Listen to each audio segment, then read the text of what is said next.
So it was my senior year of high school. Last semester, I just needed one gym class. That was my last requirement to graduate. And so, I selected badminton or something like that. But when I got my schedule, the class that I was registered for was aquatics. And so this was the class where at the end of it, you'd actually get your lifeguard certification. Well, that's great if that's what you wanted to get if you were a good swimmer. But I had heard that part of the process to be able to pass the certification, which also meant getting a good grade in the class, was you had to swim 10 laps in the pool. That was part of it. And I was like, there's no way I could swim a couple, maybe. There's no way I was going to be able to swim 10 laps. And so I did everything in my power to get out of that class, but there was no opening in any of the other gym classes. And I was like, all right, well, it is what it is. I need to get a good grade in this class. I had worked really hard to keep my GPA up all through high school, and I'm like, I'm not gonna let this change it. Through the course of the semester, I became a stronger swimmer, strong enough that at the end of the semester, I could swim the 10 laps and pass that portion. But what else I didn't know, one of the other tasks that you had to do to be able to pass this was they would put us in the deep end of the pool, and you had to dive all the way down to the bottom and retrieve something from the bottom and then come back up again. This was actually really hard for me because I felt really claustrophobic once I started getting down in the water.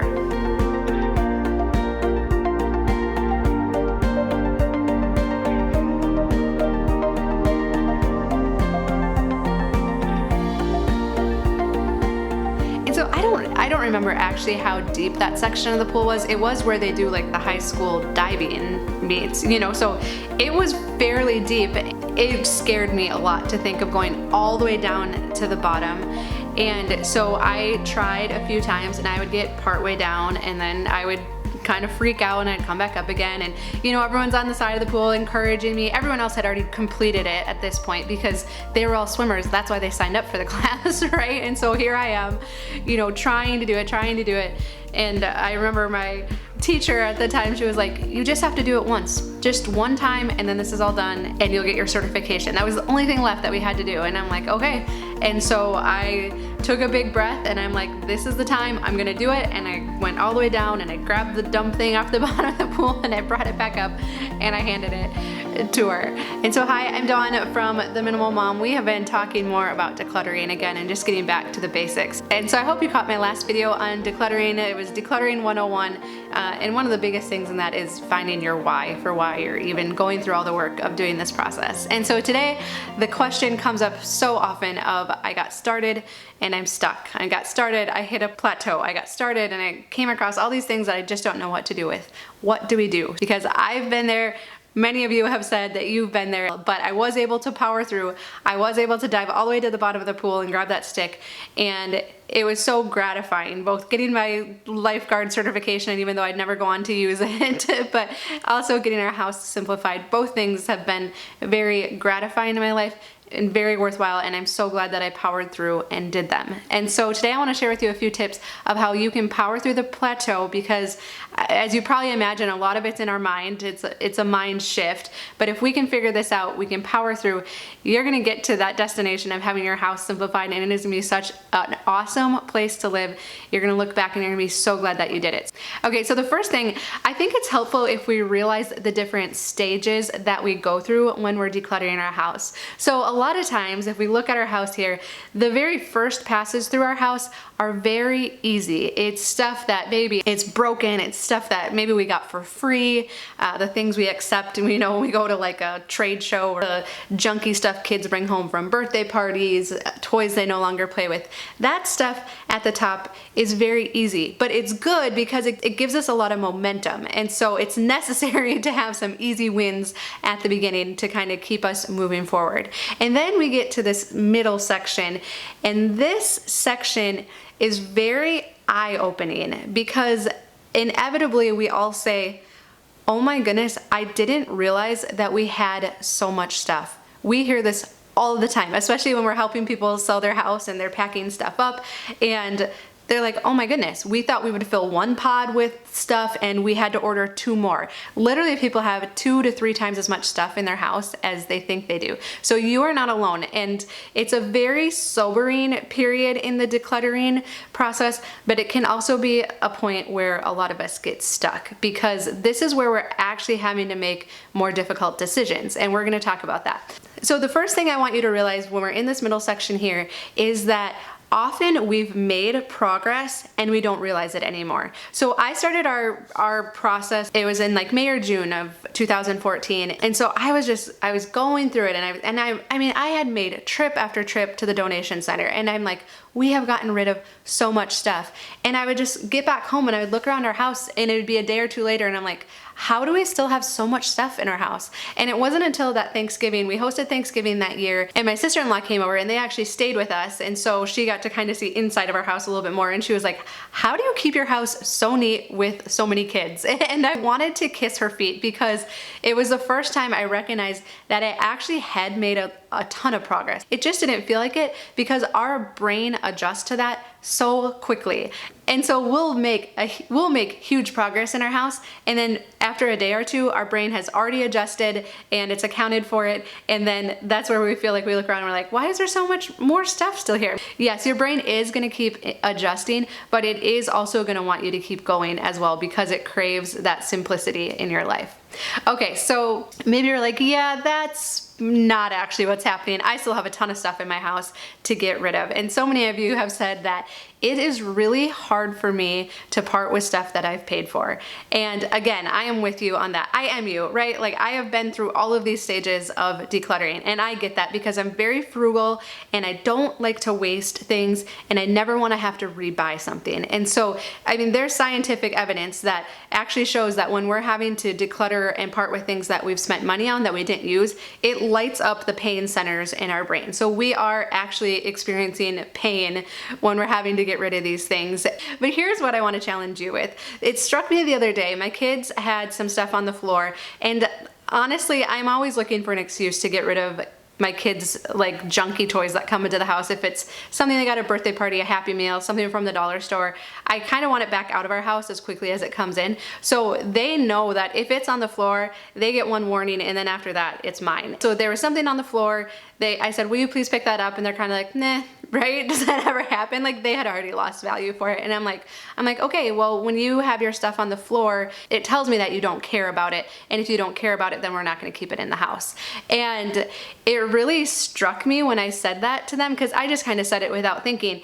And I was like, wow, am I showing the kids that the stuff that I have in our house, that I care about it, and it's all stuff that I care about and that I'm taking care of? And I know for a lot of us, and I know our situation in the past is, you know, I would look in this room and it's totally cluttered, stuff is piled, it's stacked haphazardly, it's not neat, it's not orderly. And if I were to ask somebody to look in that room and say, oh, tell me what things I value, tell me what things are important to me if you look in that room, they would probably look in it and say, well, I can't tell that any of that is important to you, because it looks like the same way that I stack stuff next to the garbage can on garbage day. If we don't have the time or the energy to store our stuff nicely and properly and in a way that suggests that we value it, in a way that we know that we'll be able to find it when we need it, instead of always being like, oh, I forgot I had this, right? We're going through stuff, oh, I forgot I had this. If we don't have the time, the mental capacity, or the energy to store our stuff properly, then why is it once we go, we're like, okay, I'm gonna declutter that room, right? And I'm gonna get rid of a bunch of it. And we, you know, and we get into the room and then we hold something up and we're like, oh, but I can't get rid of that. I paid $10 for that. I'm not storing it properly. I'm not showing that I have any value for it. I had forgotten I had it until I came into the room. But now all of a sudden I hold it up and I'm like, but I paid $10 for that. And we have this way of placing value on things by what we paid for it, but that's not actually a good metric for judging value in our life, because this actually had no value to me when it was in a stack of stuff in that room. It had zero value. I forgot it was there. I didn't care what I had paid for it. The money's already spent, and me having it in my house is not adding any value to our household. Rather, did I drink coffee from it today? No. Then it has no value actually to me right now. And I think if we can compare it to things that actually have value in our life, like our family, how do we, I mean, they're invaluable, right? You know, maybe jewelry, like my wedding ring, I never take it off, or if I do take it off, I put it in a place where I know where it is. I'm gonna be able to find it again and nothing's gonna happen to it. This is valuable to me. Someone could look at my life and say, oh yeah, you know, that has value to her. She wears it every single day. Or if my clothes are hanging nicely in my closet, oh, that must have value to you because you're taking care of it. And so my hope is that as we go through this stuff, you can start to realize just because I paid money for it, it doesn't actually mean anything. It doesn't mean anything. What's more important is for me to say, could somebody else use this? So could somebody else get value from it? Could I donate it to someone who maybe doesn't? Maybe they're setting up a home for the first time. Is there someone out there that could see value in it? Because how selfish was I in the past to like keep all this stuff to myself and be like, I know I'm not using it. I know I'm not storing it properly. I'm not caring for it very well, but it's mine. I'm gonna keep it even though I'm not using it, even though there's people in this world that probably could use it, or even though my house would be such a more peaceful and enjoyable place to be if it wasn't in here and it needs to go in the garbage can. It was actually really selfish of me to just do that in the past and be like, nope, I'm keeping it just in case 2 years from now I need another coffee mug, just in case I break one of the other mugs in my house, I'm keeping it for myself. Yikes, I don't think that's how any of us want to live our life. And so that's really been a big mind shift for me. Sheila had actually shared this quote a little while back, and it said, to take more than we need is greed. And it has just resonated with me, it's just stuck with me. And again, I'm not trying to guilt you into getting rid of all of your stuff, but it's just been one of these brain shifts for me that has made a really big difference. And also going back to that whole pain thing, if you feel like you're like physically experiencing pain when you're having to part with these things that you spent money with, I want to challenge you that maybe it's okay, because when we feel pain in an area, that's the best way we learn things, right? And it's a way for our brain to say, I'm not gonna do that again. You know, when I come across a good deal at a garage sale or someone offers to give me something for free, I am gonna think twice before I accept it, because I know how painful this process is, having to declutter stuff later on, then that I know that I just don't actually need. If I don't need it in this instant right now, I'm not gonna accept things anymore that I might need in the future.